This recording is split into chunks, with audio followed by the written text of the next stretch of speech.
Paasfees gaan oor hoop. Die kruis is leeg, die graf is oop, die doeke is opgerol. Jesus het opgestaan, sodat ek en jy in hierdie stikkende, verlore wêreld nog steeds met hoop en vreugde kan lewe, hoop vir 'n beter lewe, hoop vir 'n ewige lewe. Vriende, maar dit is ook so dat in hierdie wêreld waarin ons bly, ons soms sukkel om die hoop raak te sien. Dit is soms asof die son deur 'n miswolk versleier is. En ons is vasgevang in hierdie miswolk. Dis al wat ons sien. En dan raak ons mismoedig. Dan begin ons moed verloor. Dan sien ons nie die waarheid van die opstanding en die hoop wat moet lewe elke dag in ons nie. Hierdie miswolke maak dat die boodskap van die goeie nuus net so af en toe tot in ons harte deurskemer. Nou die van julle wat goed is met geskiedenis sal onthou in 1815 het die groot veldslag van Waterloo plaasgevind. Die hertog van Wellington het beklei geveg teen Napoleon Bonaparte. Die Engelse was redelik oortuig dat hulle die oorwinning gaan behaal en in voorbereiding vir die ontvangs van hierdie nuus het hulle seintorings opgerig wat oral vanaf die kus tot in Londen deur lampe wat hulle het, wat hulle kon oop en toemaak, syne kon stuur om die boodskap van oorwinning te bring. En so gebeur dit toe op daardie dag in 1815 dat die hertog van Wellington inderdaad vir Napoleon Bonaparte verslaan by die slag van Waterloo. En die nuus word gestuur met hierdie seintorings. Maar die van julle wat al ooit in Engeland was, sal weet, daar kom die miswolke baie vinnig op, en is dit maar 'n gereelde verskynsel. Ek dink die Engelse leef omtrent in die meeste van die tyd. En op daardie dag, terwyl hierdie sein gestuur word, kom hierdie miswolke weer op, en so kom daar toe net 'n gedeelte van die boodskap in Londen uit. Wellington verslaan. En toe die mense hierdie boodskap kry, was hulle in sak en as. En bekommerd en bevrees, wat gaan die toekoms inhou? Napoleon en sy soldate is seker nou op pad deur die Engelse kanaal om Engeland te kom inval. Gelukkig nie lank daarna hierdie son deur die miswolke verskyn, die mis opgebreek en kon die sein volledig deurkom. Wellington verslaan vir Napoleon. En ek kan my self net indink, die groot vreugdevure wat daardie dag in Londen en in die hele Engeland gebrand het om hierdie oorwinning te vier. Soms as ek so na mense luister, hoe hulle praat, dan is dit asof hulle ook vasgevang is in 'n miswolk, waar die waarheid van die oorwinning en die opstanding van Jesus Christus nog nie in al sy duidelikheid by hulle uitgekom het nie, asof hierdie miswolk hulle uitsig vertroebel en hulle vaskyk in hulle omstandighede. Nou vriende, kom ons wees nou maar eerlik met mekaar. In hierdie wêreld waarin ons bly, lyk dit soms maar baie troebel en bewolk en mistig. Ons lees in die koerante, ons sien op die TV, ons hoor oor die radio, dis oorlog. Eers was dit daar Israel en Palestina, en toe die Oekraïne, en nou in Iran. Ons lees en hoor van misdaad en korrupsie en moord en alles wat sleg en lelik is wat in hierdie wêreld gebeur, droogtes en natuurrampe en mense wat onverdraagsaam is en rasisme en haatvol teenoor ander mense leef. En dan sien 'n ou hierdie miswolke en jy sien nie die lig wat agter dit skyn nie. Dit voel asof ons leef in 'n wêreld waar 'n ou wonder, maar gaan die son weer deurbreek? Gaan dit môre beter lyk? Mense leef in vrees, in verwardheid, in onsekerheid en dikwels sonder hoop. Dit is vir tye soos hierdie, waarvoor die Here opgestaan het en waarvoor die boodskap van vandag so belangrik is. Ons gaan lees uit Johannes 20. Ek gaan lees daarvan op vers 1. Kom ons sluit net die oë. Hemelse Vader, baie, baie dankie dat U op hierdie dag opgestaan het. Here, en dit alles beteken dat dit die rede is dat ons vandag hier kan sit as verlostes, kan juig en sing, aan U die eer bring, omdat ons vry is van ons sondes, vry van 'n hooplose bestaan. Dankie Here, dankie vir U woord, wat ons hierdie dinge leer, en wil U weer vanoggend ons bekertjie vol maak met vreugde en vrede en hoop uit U woord. Spreek Here, U kinders luister. Amen. Johannes 20 vanaf vers 1, die Sondagmôre vroeg. Toe dit nog donker was, kom Maria Magdalena by die graf en sien dat die klip van die graf af weggerol is. Sy hardloop toe en gaan na Simon Petrus en na die ander disippels toe, vir wie Jesus baie lief was, en sê vir hulle het die Here uit die graf weggevat, en ons weet nie waar hulle hom nou begrawe het nie. Petrus en die ander disippels het toe uitgekom en na die graf toe gegaan. Die twee het saam begin hardloop, maar die ander disipel het vinniger as Petrus gehardloop en eerste by die graf gekom. Toe hy vooroor buig, sien hy die doeke lê, maar hy het nie ingegaan nie. Na hom het Simon Petrus ook daar aangekom en hy het die graf ingegaan. Hy sien toe die doeker daar lê, ook die doek wat om Jesus se kop was. Die doek het nie by die ander doeke gelê nie, maar was eenkant afsonderlik opgerol. Daarna die ander disipel wat eerste by die graf gekom het, ook ingegaan en hy het dit ook gesien en geglo. Hulle het nog nie die skrif verstaan dat Jesus uit die dood moet opstaan nie. Daarna die disippels weer huis toe gegaan. Maar Maria het buite by die graf bly staan en huil.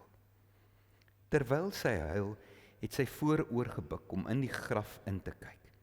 Toe sien sy twee engele met wit klere aan daar sit, waar die liggaam van Jesus gelê het, een waar die kop en een waar die voete was. Hulle vra toe vir haar: "Mevrou, waarom huil jy?" Sy antwoord hulle: "Omdat hulle my Here weggevat het, en ek weet nie waar hulle hom nou begrawe het nie." Nadat sy dit gesê het, het sy omgedraai en vir Jesus daar sien staan. Maar sy het nie geweet dat dit hy is nie. Jesus vra haar toe: "Mevrou, waarom huil jy? Vir wie soek jy?" Sy het gedink, dit is die tuinopsigter, en sy het vir hom gesê: "Meneer, as u hom weggevat het, sê vir my waar u hom begrawe het, en ek sal hom daar gaan haal." Jesus het vir haar gesê: "Maria."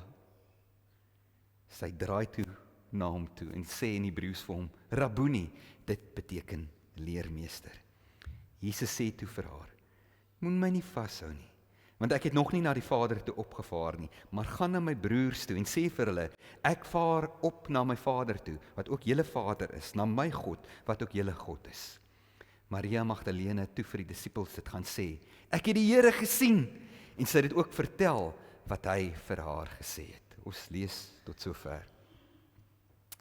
Paas-Sondag, die opstanding van die Here Jesus, vra dat ons na hierdie wêreld met nuwe oë sal kyk, met 'n ander bril op. Dat ons 'n wêreld sal sien wat nie toegedek is met 'n miswolk nie, maar 'n wêreld waar die lig van God skyn, waar Jesus uit die graf verrys het en waar hy lewe. Ons moet sien dat alles is nie verlore nie. Maak nie saak hoe donker en duister die wêreld soms rondom ons lyk nie, daar is altyd hoop. Daar is altyd hoop. As dit droog is, iewers gaan die reën weer val. As dit lyk asof die son nooit weer gaan opkom nie en dis die middel van die nag, weet, die son gaan weer iewers sy verskyning maak. Liewe vriende, in hierdie donker wêreld van ons, laat breek die Here sy lig telkens deur op maniere wat ons verras, maar ons moet reg wees om dit raak te sien. Die Here los ons nie ten midde van ons ellende en ons swaar kry nie. Maar ja, soms is dit nodig dat jy die regte bril op moet sit om dit raak te sien. Ag, ek wil sommer vir julle 'n storieetjie vertel wat nou gebeur het verlede week toe ek saam met die klomp kinders na hierdie Imagine tienerfees is. Daardeur gaan ek tussen Swellendam en Britals daartoe deur 'n gat, slaan my band hard en ek dog nou is my band daarmee heen. Ek hou stil, ek kyk uit, nee, die band lyk nog reg en ek dink dankie Here tog daarvoor. En ek ry aan en ek toe so by 'n daarstop stilhou, kyk ek weer na die band is nog reg, maar weer die volgende oggend toe ek by die kar kom, toe sien ek nee. Die band is heeltemal pap en ek besef hierdie gaan 'n nuwe band vra. En ek is mismoedig want dis 'n duur storie. Dit kos baie geld om 'n kar in stand te hou en dis nie iets waarvoor begroot is nie en dit gaan maar 'n bietjie swaar op die stadium.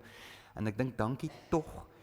Ek het 'n fondsie wat ek my versekering, dat ek elke keer as ek petrol ingooi, dan kan ek so ietsie terugkry wat hulle in die fondsie sit waar ek vir my nuwe bande kan koop. So en ek sê vir die Here weer dankie Here, daar is hom nog genoeg geld in hierdie fonds. Ek dink ek sal hom 'n nuwe band kan kry. Maar nou is die groot saak van gebed op daai oomblik. Die enigste plek waar ek hierdie nuwe band kan kry is by Tiger Wheel and Tires. Is daar op Bredasdorp 'n Tiger Wheel and Tires? Gaan Google. Dankie tog. Hier is 'n Tiger Wheel and Tire. Maandagoggend 7:50, toe staan ek daar by Tiger Wheel and Tire. Mense, maar daar's 'n ry wat daar staan. Ek dink maar wat gaan hier aan vanoggend? Voet ek voor by die deur kom gee ou my 'n nommer 26. Ek sê vir hom maar wat gaan nou vanmôre hier aan? Hy sê nee meneer, ons het 'n groot promosie. Jy koop een band, dan kry jy een verniet. Ek sê, "Wow, dis nice. Ek hou daarvan." En ek vra toe vir hom, maar is dit 'n nasionale aanbieding van hierdie, want ek sien toe die hele land vol staan, almal in rye voor Tiger Wheel and Tire op hierdie oggend. Hy sê nee meneer, dis ons openingsdag, ons het vanoggend oopgemaak. Ai julle, nou baie oomblik sê ek, dankie Here, met al die ramp en die teenspoed en mismoedigheid. Dit is sulke klein goedjies wat 'n ou raak sien. Wat self te midde van rampspoed en teenspoed en ongeluk, dan sien 'n ou, ai die Here het jou nie vergeet nie. Die Here laat die hoop nog steeds deurbreek en die Here doen nog steeds soms wonderwerke omdat Jesus opgestaan het. Omdat die graf leeg is. Wanneer Maria daai Sondagoggend by die graf kom en sy sien die graf is leeg, dink sy onmiddellik die ergste. Iemand het Jesus se liggaam gesteel. Nou ek ken ook sulke mense. Nee, wat as hulle iets hoor wat net so bietjie negatief van klink, onmiddellik dink hulle, o, frek, dis nou die einde van die wêreld. Jy moenie vir hulle sê jy het 'n hoofpyn nie. Want dan gaan hulle vir jou onmiddellik wil stuur, sê luister, jy moet gaan vir 'n scan. Ek het daai neef van my, het hy steeds 'n hoofpyn gehad en toe is dit 'n gewas groter as 'n tennisbal op sy brein. Of my oom, as hy jou toon stamp en jy wys ek het my toon gesok, hy's bly, my oom het dit ook gebeur en toe kom dag gaan green en hulle moes op die ou en na toon afsit en toe versprei dit in sy knie en later sy heup en al wat op die ouend oor was net sy regteroor, sover. Mense wat hulle sien net die miswolke, dis al wat hulle sien. En Maria in haar ontsteltenis daai Sondagmôre is dit al wat sy sien, die leë graf en iemand het vir Jesus se liggaam gesteel. En sy moes nou nie geweet iemand het die liggaam gesteel nie, maar dit was nou 'n aanname wat sy gemaak het. Maar sy hou dit toe nie vir haarself nie. Nee, sy hardloop na die disippels toe en die ander volgelinge van die Here Jesus en sy gaan vertel vir hulle, by iemand het Jesus se liggaam gesteel. Ek kan net dink hoe vinnig die nuus versprei, die arme disippels, hulle hardloop toe ook graf toe om te kyk wat gaan daar aan, want Maria was tog een van Jesus se naaste volgelinge. Sy was 'n geloofwaardige getuie. As Maria sê dit is so, dan moet dit seker maar so wees. Maria gaan toe weer vir 'n tweede keer na die graf toe. En sy gaan huil daar by die graf en ons lees dit sy het op 'n kol in die graf ingeloer en sy sien die twee engele daar sit. Maar daai miswolke wat sy haarself bevind op daai oomblik is so erg, dat sy nie eers vir 'n oomblik dink, maar hoekom sit die twee mans, ek neem aan, hulle het verskyn as mans, die twee engele, in wit klere op die plek waar die Here Jesus dan nou gelê het nie. Nee, die miswolke bedek alles. Sy erken hulle nie as engele nie. Al wat sy soek haar Jesus. En dan wanneer sy omdraai, staan Jesus voor haar. Maar nog steeds, die miswolke. Dis nie Jesus wat voor haar staan, dis die tuinwerker. Nee, meer as die tuinwerker.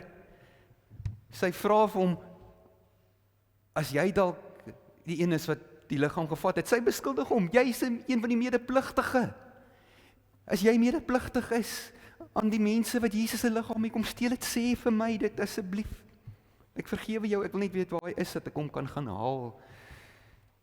En dan sê Jesus vra haar naam, Maria. Julle in my verbeelding hoor ek die deernis en die liefde en die begrip in sy stem. En ons lees toe Maria haar naam uit die mond van die Here Jesus hoor. Wat gebeur? Die miswolke verdwyn. Sy sien haar Here, haar vriend, haar verlosser, die opgestane Heer. Hy het opgestaan, hy het waarlik opgestaan, sy sien dit en sy glo dit, en skielik op daardie oomblik verander haar hele lewe weer. En ons lees dit, sy het weer gehardloop om te gaan vertel, maar die keer het sy 'n ander storie gehad om te vertel. Een van hoop en vreugde, 'n boodskap van 'n nuwe werklikheid, 'n nuwe lewe. Een van ons grootste uitdagings vandag, in hierdie tye waarin ons leef, vir die kerk, maar ook vir ons as individue, is om verby hierdie miswolke in hierdie wêreld te kyk. Verby al die slegte nuus, verby al die omstandighede wat soms dreig om ons hoop te steel. Nie dat ons in ontkenning leef nie. Ons weet, hierdie goeders is deel van die werklikheid waarin ons leef. Maar dis nie die enigste werklikheid nie. Agter hierdie troebel, mistige wolke is daar 'n werklikheid van 'n opgestane Heer. Wat vir ons kom vrymaak, wat vir ons goeie nuus bring. Die werklikheid, die waarheid van die feit dat die Here Jesus koning is. Dat hy die laaste sê het, dat hy, al lyk dit soms nie so nie, tog in beheer is van hierdie wêreld. 'n Werklikheid waar die dood nie meer die laaste sê het nie, waar ons nie meer die dood hoef te vrees nie, omdat dit net 'n poort is na 'n ewige lewe. 'n Werklikheid waar die lig van God skyn self in die donkerste duisterste omstandighede en daar lig bring. Vriende, in hierdie werklikheid is ons deel van God se lig. God is die lig, maar dan kom hy en hy roep ook vir ons om lig te wees. En om die boodskap van hoop en bevryding te laat uitgaan. 2 Korintiërs 4 vers 6. God wat gesê het, laat daar lig skyn uit die duisternis, het ook in ons harte 'n lig laat skyn, om ons te verlig met die kennis van die heerlikheid van God, wat van Jesus Christus uitstraal. Wat sien jy vandag? 'n tuinier of 'n lewende, opgestane Here Jesus wat die dood oorwin het en wat vir jou deel maak, wat vir jou uitnooi om deel te wees van sy grootste werk, vir jou uitnooi om te kom deel in sy oorwinning, sodat ek en jy saam met Jesus Christus die duisternis kan verdryf, lig kan wees vir hierdie wêreld. Dit vra dat ons Ons brille van negativiteit en neerslagtigheid moet afhaal en die brille van die opstanding van Paasondag sal opsin. Om te kan sien dat daar is hoop. Daar is vreugde, daar is vrede, daar is 'n nuwe toekoms, maar nie net dit te kan sien nie, dit so te kan ervaar, dat dit uit ons uit sal borrel. Dat ons ook soos Maria op daai Sondagmôre na mense toe wil hardloop, vir hulle sê, het jy geweet, die Heer het opgestaan, en dit verander alles. Matteus 5 vers 16. Laat julle lig so voor die mense skyn, dat hulle julle goeie werke kan sien en julle Vader wat in die hemel is, verheerlik. Mag die Here vir jou en my nuwe oë gee, dat ons deur ons gesindheid en deur dit wat ons sê en dit wat ons doen, God se lig deur die miswolke sal laat breek. Amen. Hemelse Vader, baie, baie dankie dat U vanoggend weer vir ons kom bevestig dat U is altyd by ons. Here, en U is die een wat saam met ons die pad stap. Here, U is die een wat ons hand vashou wanneer ons bang en onseker raak. U is die een wat die psalmdigter laat uitroep, al gaan ek deur die donker vallei van doodskade wee, die Here my God is by my. Ja, Here, U is oral en U laat U lig deurbreek. Help vir ons, wanneer die duiwel kom en ons hoop en ons vreugde wil steel, om hom te verdryf deur die geloof in die opgestaande Here Jesus. Here, dat ons hoop in die opstanding sal maak dat nie net 'n lig vir ons deurbreek nie, maar ook vir ons huisgesinne, ons man, ons vrou, ons kinders, ons bure, ons dorp, ons land, ons wêreld. Ons bid dit in Jesus se naam alleen. Amen.